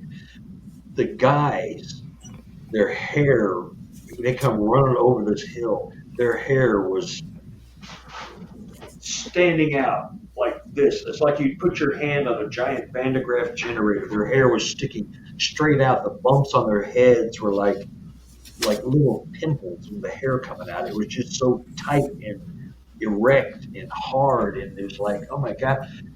Their hair stayed like that for an hour. The story is much more detailed. I mean, they saw hundreds and hundreds of footprints. Some of the guys, it's a long. But what I'm saying is, the forest planting. They were up in BC. They were replanting because British Columbians are really, really bad about deforesting and not replanting. So they were on two crews of 6 men. One of them went here, one of them went there. And after these guys came running out, and they all came running back and said, "We're out of here." They were driven for about 30 minutes to the headquarters of this forestry company, and they were interviewed separately and all together. And basically, they were told, "You do not say a word about this ever. You say another word, you will never work in the forestry industry again." And that was like the only place to work for good money back when this was happening in the 70s and 80s. So they know it's, and they're going too deep into the forest, and they're getting into some sacred territory where the Sasquatch do not want you to come. And they chased them out of there, and they scared the crap out of these guys. Their hair stayed like that for an hour, literally. He said the entire drive, and we were all, half of them, 6 of them had their hair standing up. The other were like, "Oh wow, that's just beautiful, that's so wonderful." They were just tripping and seeing stuff, and they'd seen hundreds and hundreds of footprints. It's a really great story. I can't go into it. It's just, you'd have to read it. I'll send you one of these books. It's a great story. It's one of the ones that wasn't in the book I sent you. I think Cool. The half book. But Yeah. it's just, you read it and you go, what? You've never heard anything like it.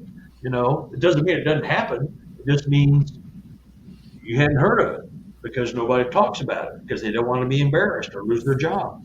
It's a vicious circle, But you don't say a word, or you'll never work in this industry again.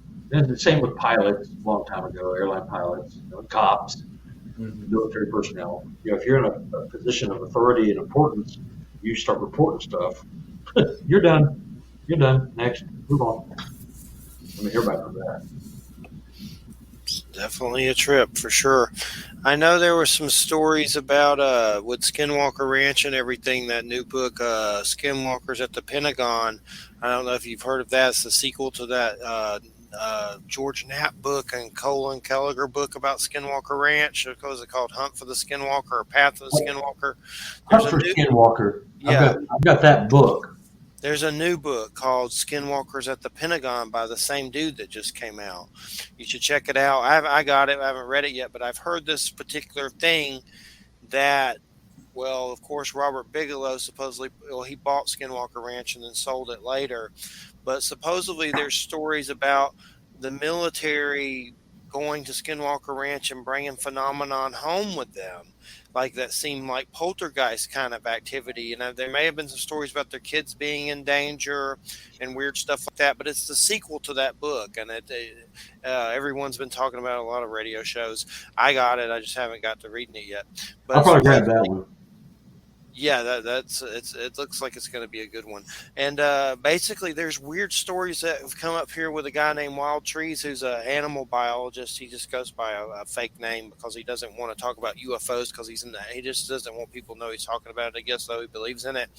But there were some stories about some phenomenon following Bigelow home, and I know his wife passed, and there was some weird story that she saw an alien being.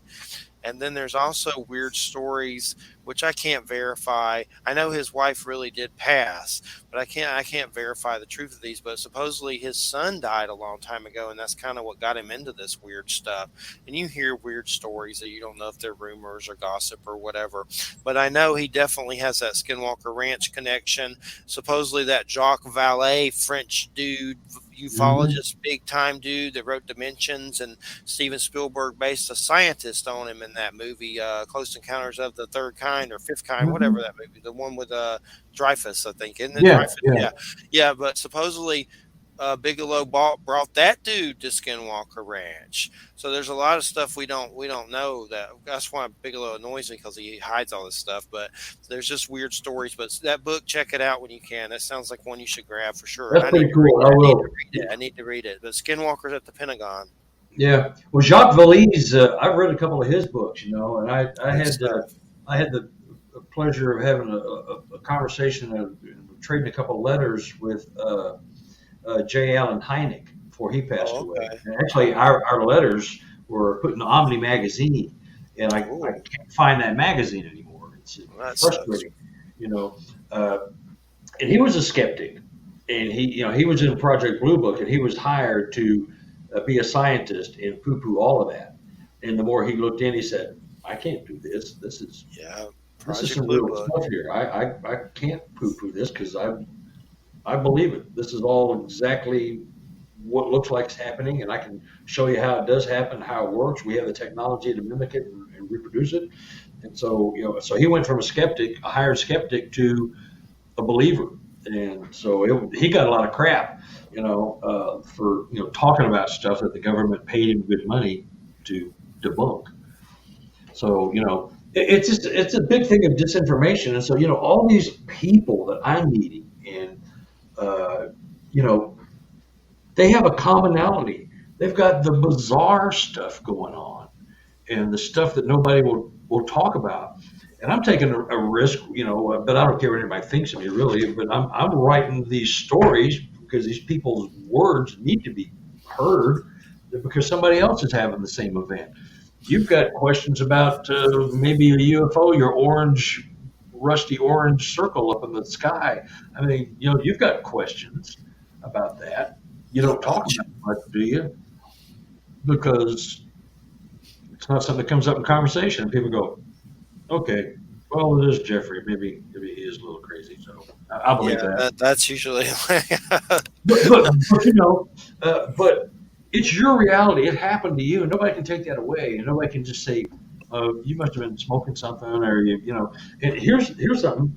In research in the books, and I'm not a doctor, but you cannot hallucinate and see something unless you have schizophrenia or paranoid schizophrenia.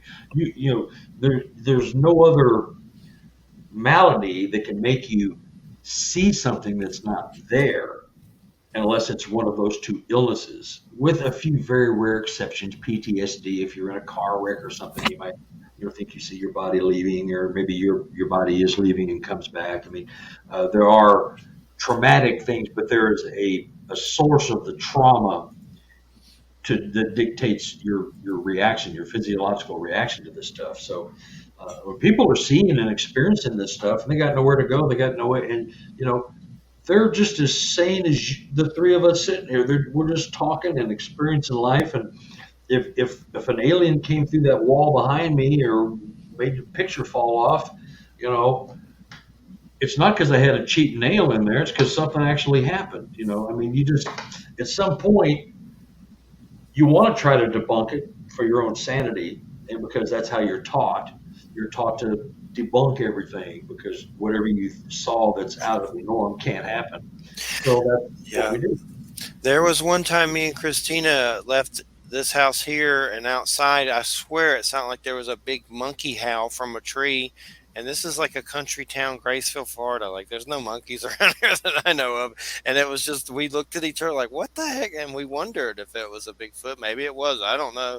But I swear it sounded like some kind of monkey howling in a tree near us, like too close. The skunk apes, they're a little shorter than most of the Sasquatch. Their demeanor is a little more hostile and aggressive. Probably have like the short man syndrome, Gingers. Short people are mean. Ginger. Yeah, they really are. Gingers. Yeah, and they drive big giant pickup trucks. I want to see a Bigfoot. I thought I saw one when I was a kid, but it turned out the police said spider monkeys or something, or some kid messing with my head in the woods when I was really young. But other than that, I've never seen one. I've seen weird alien stuff and UFOs, but I would like to see a Bigfoot, even though it'd probably be terrifying on a lot of different levels. I know Jay's seen one, but I always why do they always appear to dudes that would shoot them, that like Dick Cheney or something? That's what I'm like. Why are you always appear to those dudes? I'm not going to hurt you. I don't even really, not into guns. They're okay, for protection or whatever. but I'm not a Yeah. gun nut Well, or you could, anything else. if you listen to, Ron Moorhead, and I've started adopting this. If you want to see one, go into the woods, go camping, and just don't go looking. Just talk to them. Say something in your head. Just say, "I'd like to see you. I'd like to know your presence. I'd like to." And he talks about having a clear head and a clear heart, a good, pure heart, because they are sentient and sapient beings. They think, they reason, they feel pain, they have emotion and emotions, and so you need to kind of communicate with them on a different level than going out and banging on trees and whoop, whoop, whoop, whoop. Although I've done that, I do that far less now because it's counterproductive. I've asked for communication and I've gotten it, and the rocks on that. Sasquatch Evidence of Enigma 2. Where's the best Yeah. place to get it? Amazon, or where's the best place? Well, Amazon, I sell them out of my house, but they're full color. And you got this smaller version of this, right? Yes. Yeah, because you've seen, I know you've got that in there. Okay, that's from a trail cam or something? Wow. Yeah, it's in the book you got. If I sent you the green one, that was it. Yeah, that's a former government guy too. He's got like 32 cameras on his head. Yeah, and something. That is a trip. That is a good picture. It's color. But anyway, I sell these books out of my house, the color versions. They're $22 plus some shipping. But they're very nice paper, all color, nice slick paper, really nicely put together. You can buy them on Amazon through Beyond the Fray Publishing. I got a book deal with them, and so they do the black and white versions. The pictures don't show up all that great because on pulp paper, but that's what paperbacks are for. It's cheap pulp paper and everything, and it saves people money, and I'm all about that. The Kindle version is really good, and they're going to release my book. Beyond the Fray Publishing will be releasing it sometime, probably mid-February, because I just sent them my manuscript now that my books are out. So they're going to be selling them on Amazon, the black and white versions. So I autograph all my books out of the house. My website is www.relichominid.com. RELICHOMINID.com. And you can order the books, and I autograph them, mail them out. They're real nice. It just depends on your budget, but the guy in here with that handprint, he lets a guy hunt his property. He doesn't hunt as much as this guy does. This guy needs to feed his family. And so one day, the guy who was hunting the property, and I've been there. I've been up on the blind this guy was in. And so I'm lucky enough to work out of my house. I can go visit a lot of these people. I can just drop what I'm doing and go. My wife's very understanding. It's really good. I think she just wants me out of here anyway. So, but anyway, I went down there. I sat in that blind, but he was down. He was in the blind. He was about to get down. He was smoking his last cigarette, and this Sasquatch walks out of the woods, and this clearing is about 35 yards across. I think it's about right. Yeah, 35 yards. The Sasquatch comes up out of the woods into the clearing. He looks up and sees the guy, and they're staring at each other. And he's sitting there smoking a cigarette, and he's just like stops like this. And the Sasquatch looks at him, takes a left, and walks along the tree line right in front of a camera. So there goes the theory about they can hear and smell electronics and avoid the cameras. This Sasquatch obviously didn't get the memo because he walked right in front of the camera in broad daylight. But, I think if, they're like people, I think, you get a dumbass, you get a smart one, and, he just wasn't paying attention. He was kind of paying attention to the guy. And so he got the photo. It is just clear as a bell. It's a great photo. He just gave it to me. He said, yeah, show him. He's got 36 cameras in 3 sets. He's got there's in sets of 3 there, and he's got 3 trees, and each camera is pointing at the other camera. It's pointing at that camera. So whatever, if it shoots on one and misses, he won't miss whatever creature's out there. Something about a month ago destroyed 3 of his cameras. 2 of them had the straps torn, like the strap that goes around the tree, they just tore it. And it broke the metal housing, the clasp that holds the thing closed. It broke the little eyelets where the camera goes through on that really nice space age plastic that's on cameras. Just snapped that right off. I set up a gifting area. One of the cameras that it destroyed, it took over and threw it on top of my gifting area with my little dolls and some beads and trinkets and mirrors. It dragged that about 25 or 30 feet away and threw it on top of the pile of stuff I had. It was like Interesting. Yeah. And the SD card was squeezed inside the camera. In other words, it was a mini SD card in an adapter plugged in. And the housing around where that SD card goes in was not damaged, but the SD card, it looked like somebody had taken pliers or just squeezed it because there was no data. There's data on there. We couldn't get to it. But you want to spend $400 to $1,000 to data retrieval. You can send these high-tech companies, they charge good money. There's something on there because the little gold, bands, your circuits, those were broken inside the camera. You took the thing out, it had been manipulated and then put back in. The guys that I had working on it couldn't figure it out. I finally told them what I thought was on there, and they sent the thing back. But there's some weird stuff going on, like why would if it was a person, if you're after something specifically, just go take the cameras. Why would you tear them up? Now, it could have been a bear. There's teeth marks on them, stuff like that. But these straps were torn. I mean, like popped. Yeah. Popped. And that SD card in that one was manipulated, damaged, torn, pinched, broken, and then put back in the camera. And then that camera was taken and thrown on top of the stuff I had from my gifting pile. That is a message.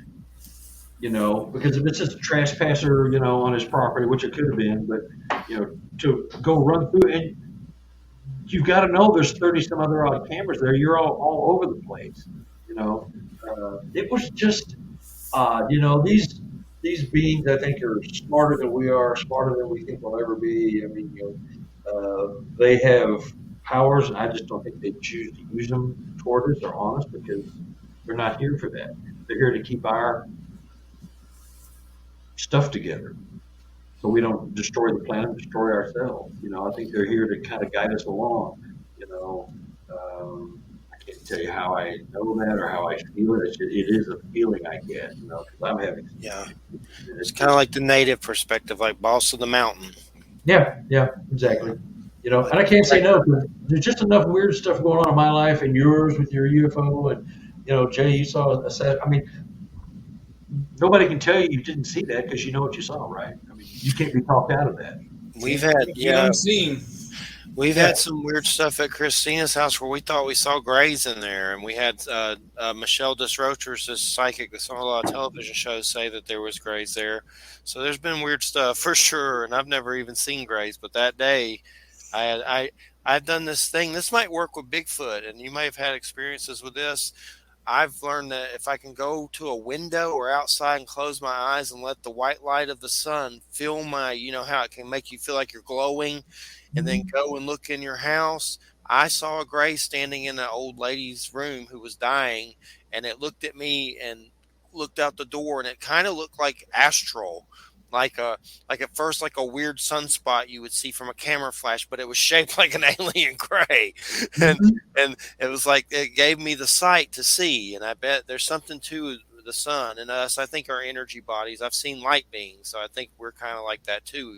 We're our soul or whatever. So there's a connection. But I've had weird ones where I've let that white light fill me and had spiritual experiences that have tripped me out. Like the sun is kind of like connected and talking to all of us, I guess, in nature or whatever, but it felt like me that day, like a superhero weird thing.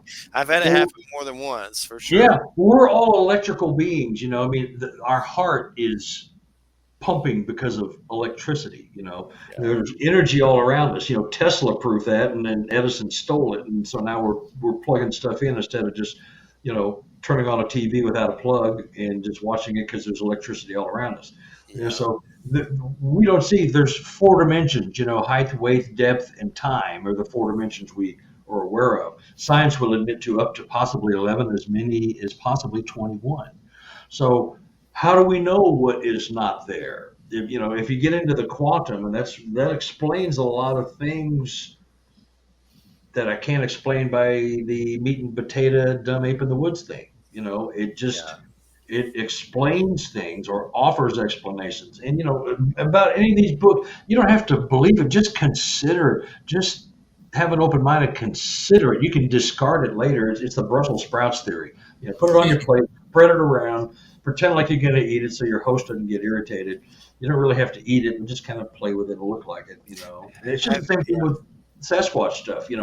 Some of this stuff, they're coming through walls and mind speaking and gifting you, and the rock thing. We have to do this some other time. The rock thing, the gifting, is an overt communication to me and the people I had with me on my expedition, and that is mind blowing. And there was 3 other seasoned investigators I've taken out there, and they're going, "Yep." Definitely something to it. It's always a pleasure, Carter, to have you on, and definitely always love it. And I got to close out.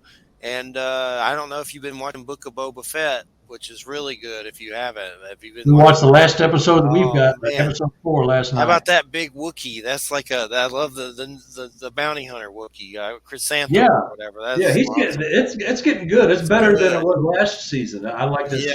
Much better. And that was the Mandalorian. This is a spin-off of the Mandalorian. Yeah. But they're connected because he finds that Asian lady. The Asian right? lady where she got hurt, that happened in Mandalorian. He finds her and helped her and everything. But Danny Trejo and the Rancor, that's what's getting really good. Yeah. But I can't wait for it. That dude, Tamara Morrison, he was in a movie. Look at this movie up sometime. It's about New Zealand. It's called Once Were Warriors, and it's an intense watch, but it's about those warriors, and they have that makeup and stuff, and it's crazy as hell, but he was in that movie, and me and Christina watched it recently. It's old, but it's about these gangs and stuff in New Zealand, but that's where his first movie, I think. But it's got some craziest intents. There's suicide and stuff and rape and weird stuff in it, but it's good. But it's called Once Were Warriors if you ever want to look it up. But we appreciate it so much, and thanks so much. It's always a pleasure. Loved it. I'll send a book over your way. This new version, I think you'll like it. If you have time to read it or share it with Jay. Are you guys in the same area? Or no, I'm in Pennsylvania. He's in Florida. Damn. And I'm in Missouri. Oh my God. He just answered a status on Facebook one day. Now it's 8 years or something. And aren't you glad he did it? Yes, he's doing a great job. He's been doing a great job. But yeah, we'll be in touch, man. And thanks so much. Enjoyed it. All right, take care. Good night, everybody. I gotta eat. Send me a link. Will do. I will. All right. Take care. Good night, everybody. I could use some food too. Yummy, yummy.